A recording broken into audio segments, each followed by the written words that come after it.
স্ক্রিনে আপনি যেমনটি দেখতে পাচ্ছেন ঠিক তেমনি ভাবে আপনি কিন্তু ওয়ালপেপারে নিজের নাম তৈরি করে আপনার নিজের ফোনে ওয়ালপেপারে সেভ করে রাখতে পারেন।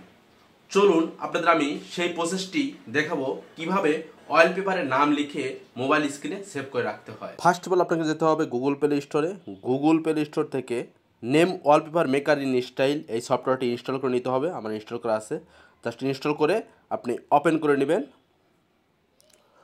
ওপেন হওয়ার পরে জেনারেট ওয়ালপেপার জাস্ট এই অপশনটিতে ক্লিক করবেন। এরপর আপনি ইচ্ছা মতো আপনার নামটি বসাতে পারবেন, আপনার নাম অথবা আপনার কোনো টেকনোলজির নাম। আমি নামটি বসিয়ে নিচ্ছি এসবি টেক।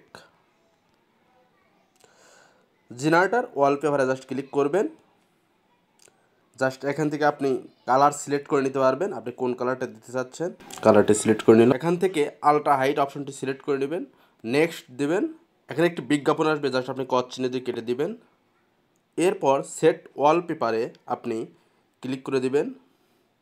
এখানে লক স্ক্রিন অর্থাৎ হোম স্ক্রিনে রাখতে চাচ্ছেন না লক স্ক্রিনে রাখতে চাচ্ছেন, যেটি রাখতে চাচ্ছেন আপনি জাস্ট সিলেক্ট করে দিয়ে বের হয়ে আসবেন। বিষয়টি খুবই ইন্টারেস্টিং না? এরকম ভিডিও পেতে চাইলে অবশ্যই আমার চ্যানেলটি সাবস্ক্রাইব করে রাখবেন, ফলো বাটনে চাপ দিয়ে রাখবেন। ধন্যবাদ।